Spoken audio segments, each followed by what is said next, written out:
Thank you for the opportunity to address you today on the question of ongoing formation of priests as church leaders. This is obviously not a question in a vacuum. This is a time of special urgency for the Catholic priesthood in the United States. For some priests, the declining numbers seems to put a question mark alongside the role and value of the priesthood. The scars of the sexual abuse scandal are deep and fresh, as we know, eroding the moral authority of the Church and putting strains on the relationship of many priests to their bishops. Another, perhaps less well-known concern is the intergenerational tension between older priests formed in the days of the Second Vatican Council and the more recently ordained. Some older priests think the young are reactionary and overly rigid and too conservative, and discount the experience of their elder brothers. Some younger priests think the previous generation is too lax, not orthodox enough, and have lost the zest of their vocation. But along with these somewhat in-house concerns, there are other forces, more important, I think, and more compelling, that calls forth leadership from priests.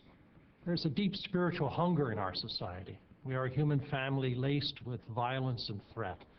Never before has the Catholic and Christian message of enduring moral values, profound spirituality, and the affirmation of diverse human communities been more urgently needed for our world. The leadership of the priest as the leader of local Catholic communities is one who has weekly and often daily opportunities to proclaim and embody the Christian message is more important than ever, I firmly believe. This makes the question of the ongoing development of a priest's leadership role, which you are discussing, extremely important. What should be the focus of such ongoing formation?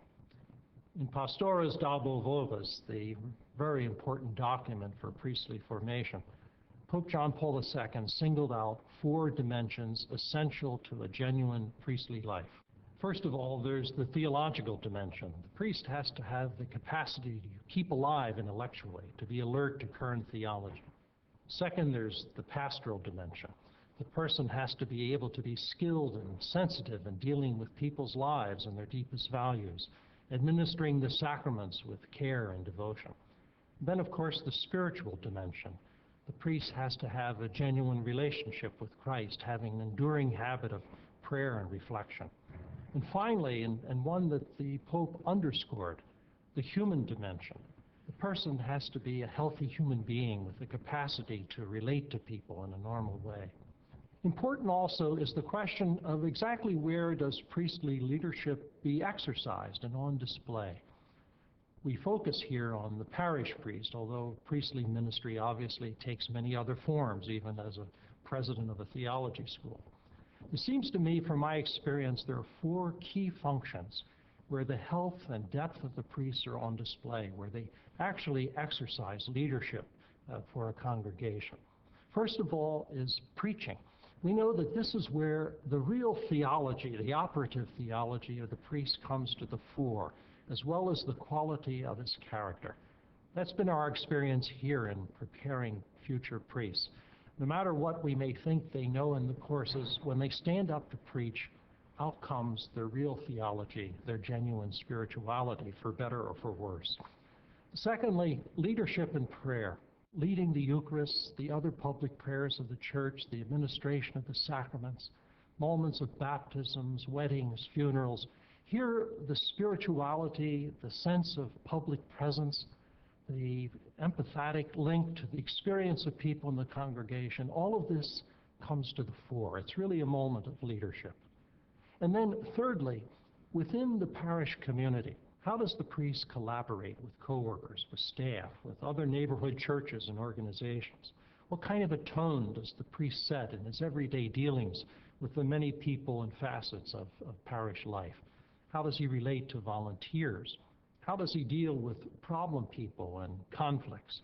Here is such an important opportunity to embody one's spirituality, one's sense of the Church's mission to the world, and these opportunities of orchestrating all of the elements of a parish and giving a tone to them.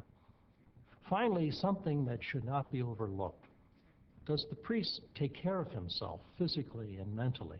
Priests, of course, come in all shapes and sizes.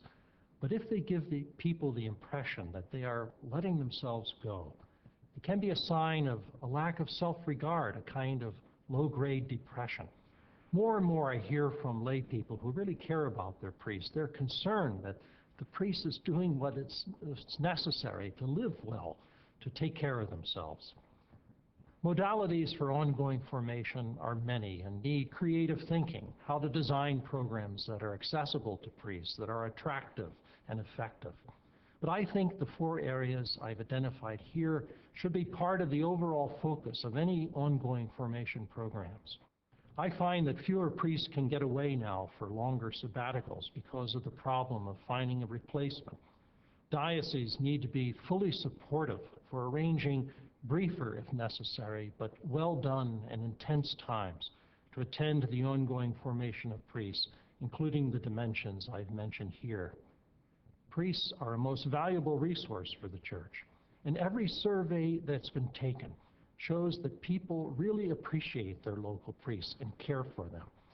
The responsibility to continue the ongoing formation of priests for their unique pastoral leadership in the Church certainly belongs to the priests themselves, but they cannot do it alone. It needs to be an expectation of the laity, and it needs to receive the systemic support of the bishops. There's a lot more that could be said on these matters if time permitted. I am truly grateful for this opportunity to offer a few thoughts for your consideration. And thank you for the vital work you are doing on behalf of all of us in the Church at this conference.